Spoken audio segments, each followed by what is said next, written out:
নাস্তিক, আল্লাহ বিশ্বাস করে না, ধর্মে বিশ্বাস করে না, প্রতিনিয়ত নবীজিকে গালি দিচ্ছে।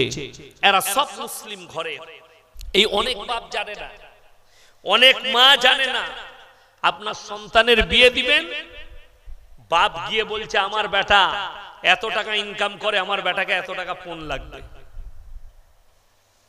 আমার বেটার বিয়েতে 10 ভরি সোনা রাখবে। আরে পাগল ছাগল, সোনাটা যে তুমি চাইছো, হারাম কাজ করছো, সেই সোনাটা তোমার বৌমা পড়বে, তুমি পড়বে না, তাহলে তুমি কেন পাপ করছো? টাকাটা যেটা নিচ্ছ তোমার বেটা ভোগ করবে। এই হাওড়া জেলায় একটা নিয়ম আছে, পাঞ্চিনি বিয়েতে, পাঞ্চিনি হয় না, হয় না, যদি কোন বাপের বেটা মৌলবি এখন স্টেজে আমাকে দেখাতে পারে ইসলামী শরীয়তে পাঞ্চিনি আছে, আমি আর জীবনে এখানে বক্তব্য দিতে আসবো না হাওড়া জেলায়। দেখি এরা কিরকম ধোঁকা দিচ্ছে শুনে নেন। এটা অইসলামিক কালচার পাঞ্চিনিটা। নবীজি সাল্লাল্লাহু আলাইহি সাল্লামের যুগে মসজিদের ভেতরে নিকাহ হতো। কোথায় নিকাহ হতো? মসজিদের ভেতরে।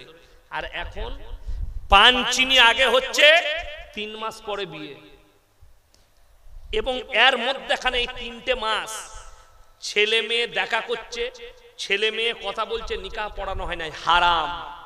জিনা করার পাপ হবে, দুটো পরিবারই পাপ হবে। যদি এত শখ হয়, বলছে বেটার বিয়েতে 1 টাকা লোক না, কিন্তু পাঞ্চিনিতে 300 লোক এনে মেয়ের বাপের বীজ মেরে দিয়ে যাচ্ছে। ঠিক বললাম না ভুল বললাম? তাইলে তুমি মানে নাকটা এরকম করে ধরবো না, এরকম করে ঘুরিয়ে ধরবো, নাক আমি ধরবই। তো তুমি যেমন নাক ধরতে জানো, আল্লাহ তোমাকে কবরে ওইভাবে ধরবে। আল্লাহ মনের খবর জানে না, জানে না? ইন্নাল্লাহা লা ইয়াখফা আলাইহি শাইউন ফিল আরদি ওয়ালা ফিস সামা। আসমান আর জমিনের মধ্যে যা কিছু আছে, কোনো কিছু আমার আল্লাহর কাছে গোপন নেই। তোমরা অন্তরে কথা বলো, আমি আল্লাহ শুনতে পাই। তোমাকে কে বললো পাঞ্চিনিতে 300 লোক আনতে হবে?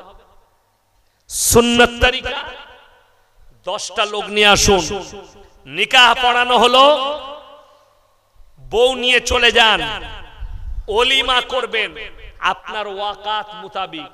আপনার যদি খাওয়াবার পয়সা না থাকে, 1 কিলো খেজুর কিনে গ্রামের মুসল্লিদিকে খাইয়ে দেন, ওলিমা হয়ে গেল। যদি মনে হয় বিরিয়ানি খাওয়াতে পারবো, বিরিয়ানি খাইয়ে দেন, এটা ছেলের বাপ করবে। ওলিমা, ওলিমা খাওয়ানো সুন্নত। আমি যেখানে জলসা ছিলাম ওখানে বললে, হুজুর ওলিমা করা সুন্নত লয়। আমি বললাম নামাজের সুন্নত গুলো পড়ো। কত বড় দুঃখ, নামাজের সুন্নত পড়বে না, কিন্তু ওলিমাটা বলছে ওলিমা করা সুন্নত, খেতে পাবে, পেট ভরবে, ওই জন্য ওই সুন্নতটা ছাড়বে না, কিন্তু নামাজের সুন্নত হারাম করে ধরবে না। এইটাই হচ্ছে কষ্টকর। আচ্ছা, কেউ যদি ওলিমা না খাওয়াতে পারে, গুনাহে কবিরা হবে? একটা মৌলবি বলুক তো যে গুনাহ হবে ওলিমা না খাওয়াতে পারলে? তোমার ওয়াকাত নাই, খাওয়া নাই, একটা বিস্কুট পানি খাই দিবেন, ওলিমা হয়ে গেল। যারা মেয়ের বাড়ি থেকে আসবে, যা খাওয়াবেন ওলিমা হয়ে গেল। আমাদের এখানে তো বিরিয়ানি চলে, বোম্বেতে কি খাওয়াই জানেন? ডাল চাওয়াল। কি বললাম? ডাল গোশ আর পোলাও। কোন জায়গায় সিস্টেম আছে আপনার পায়েস খাইয়ে দেয়, তার সাথে মুড়ি দেয়। ওলিমা খাওয়া সুন্নত, এই সুন্নতটা মানুষ ছাড়ছে না, কিন্তু নামাজ পড়ে সুন্নত আছে, সেই সুন্নত পড়বেন।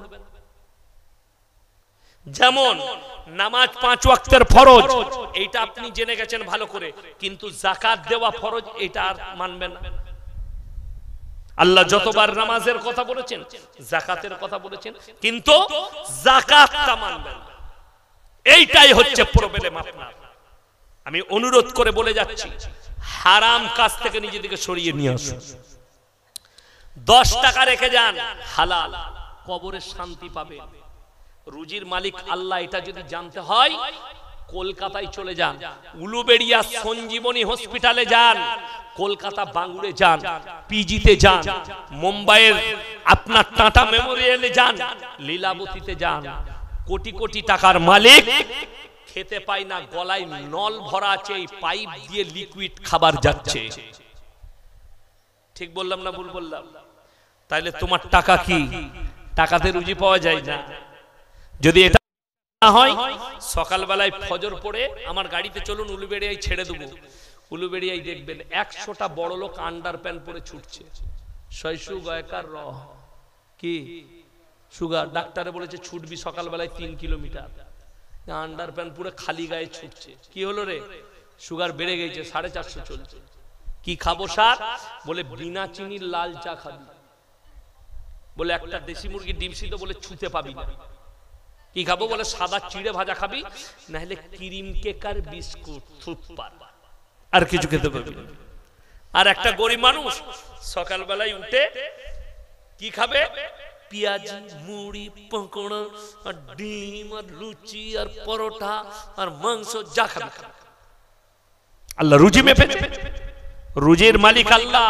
কোটি টাকা থাকবে আল্লাহ খেতে দিবে না, 1000 কোটি থাকবে খেতে দিবে না, কিচ্ছু নাই, আল্লাহ রুজি মাপবে। যদি বলেন দেখতে চাই আল্লাহ কেমন রুজি মাপে, বৈজ্ঞানিক দিকে জিজ্ঞেস করে লাও। একটা সমুদ্রের তলে একটা তিমি মাছ 24 ঘন্টায় 100 কুইন্টাল খাবার খায়, 10 টন। কে রুজি দান করে? জঙ্গলের একটা হাতি 24 ঘন্টায় 1 টন খাবার খায়, 10 কুইন্টাল। কে রুজি দান করে? সমুদ্রের তল থেকে পর্যন্ত সকলের রুজির দায়িত্ব আমার আল্লাহ।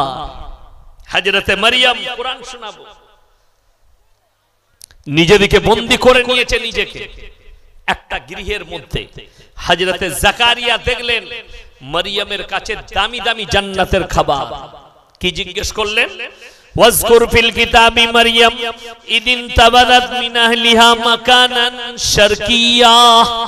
মরিয়ম যখন পূর্ব দিকে নিজেকে একটা গৃহের মধ্যে বন্দী করে নিল, ফাত্তাখাযাত মিন দুনিহিম হিজাবান ফারসালনা ইলাইহা রূহানা ফাতামাত্তালা লাহা বাশারান সাবিয়া।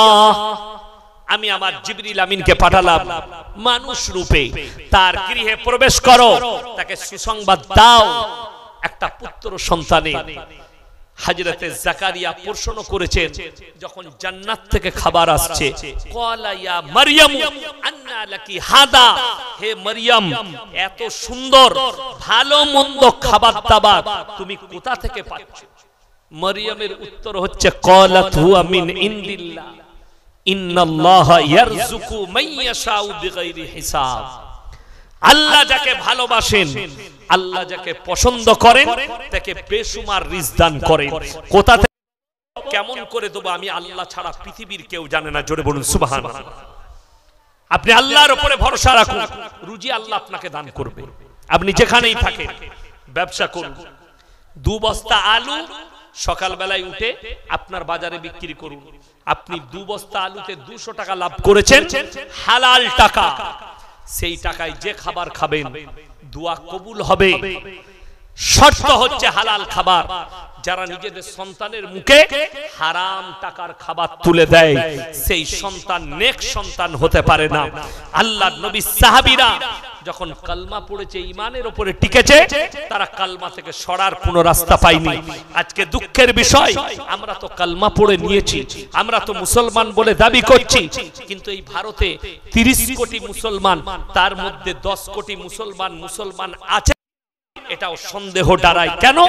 10 কোটি মুসলমান, না তাদের নামাজ আছে, না তাদের রাসূলের আখলাক আছে, না তাদের মধ্যে চরিত্র আছে।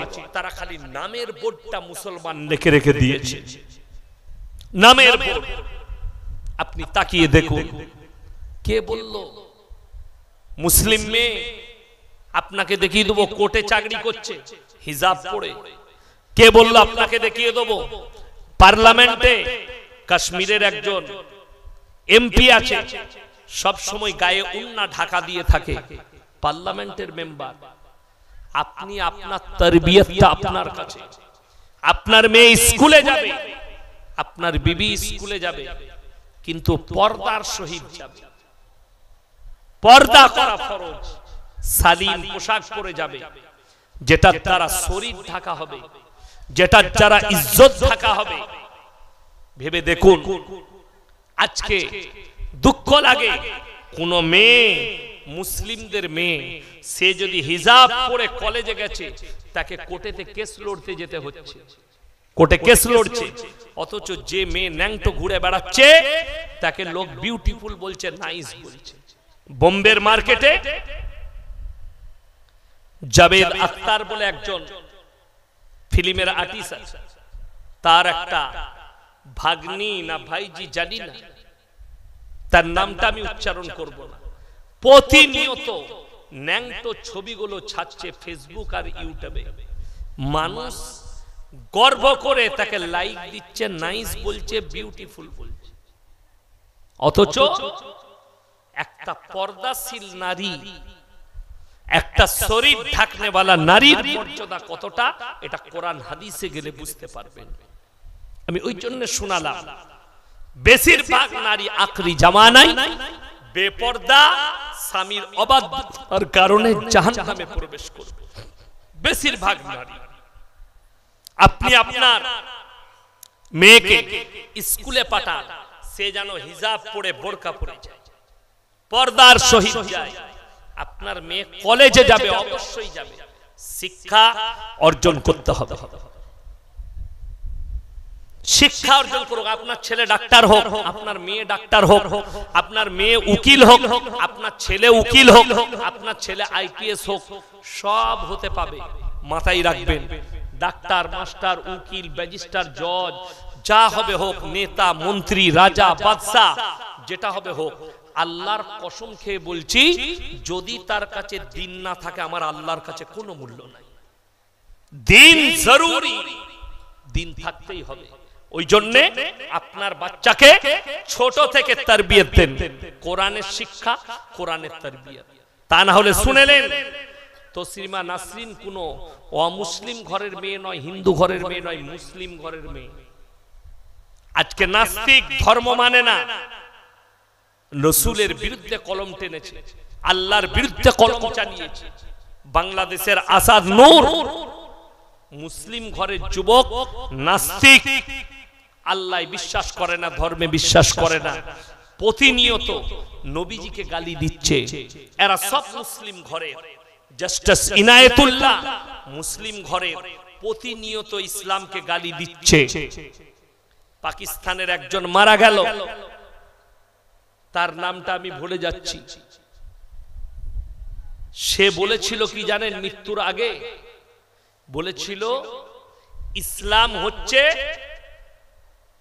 একটা পঙ্গু ধর্ম। জোরে বলুন নাউজুবিল্লাহ। পঙ্গু ধর্ম। আল্লাহ তাকে পঙ্গু করে মৃত্যু দান করলেন, তার একটা পা চলে গেছে, মৃত্যু এইভাবে দান করলেন।